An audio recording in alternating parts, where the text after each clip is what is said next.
America ने अफगानिस्तान की राजधानी काबुल में आतंकी संगठन अलकायदा के सरगना अयमान अल जवाहिरी को एक ड्रोन स्ट्राइक में मार गिराया है। जवाहिरी अमेरिकी कार्रवाई में ओसामा बिन लादेन के मारे जाने के बाद अलकायदा का सरगना बना था। जवाहिरी पर अमेरिका में हुए 9/11 हमले की साजिश बनाने में लादेन की मदद करने का आरोप था। इस हमले में करीब 3000 लोग मारे गए थे। जवाहिरी को ढूंढकर मार गिराने को लेकर अमेरिकी राष्ट्रपति जो बाइडेन ने कहा कि अमेरिका ये सुनिश्चित कर रहा है कि तालिबान के राज में अफगानिस्तान फिर से बाकी दुनिया पर हमलों का आधार न बने। चलिए हम आपको जवाहिरी की पूरी कहानी बताते हैं। जवाहिरी का जन्म 19 जून 1951 को इजिप्ट में हुआ था।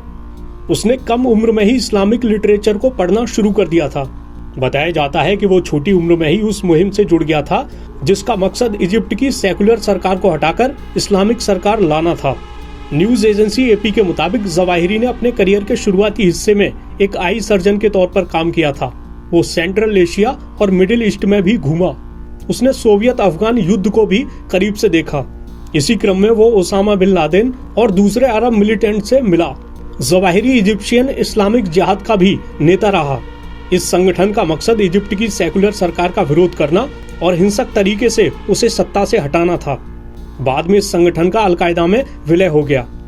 जवाहिरी पर 1998 में कई अमेरिकी दूतावासों पर हुए हमलों में उसकी कथित भूमिका के लिए अभियोग भी लगा था। अमेरिका ने जवाहिरी पर $25 मिलियन का इनाम रखा था। जवाहिरी की मौत के बाद बाइडेन ने कहा कि उन्हें उम्मीद है कि इससे 9/11 हमले में मारे गए लोगों के परिजनों को राहत मिलेगी। उन्होंने कहा, न्याय हो चुका है और अब ये आतंकी नेता दुनिया में नहीं है।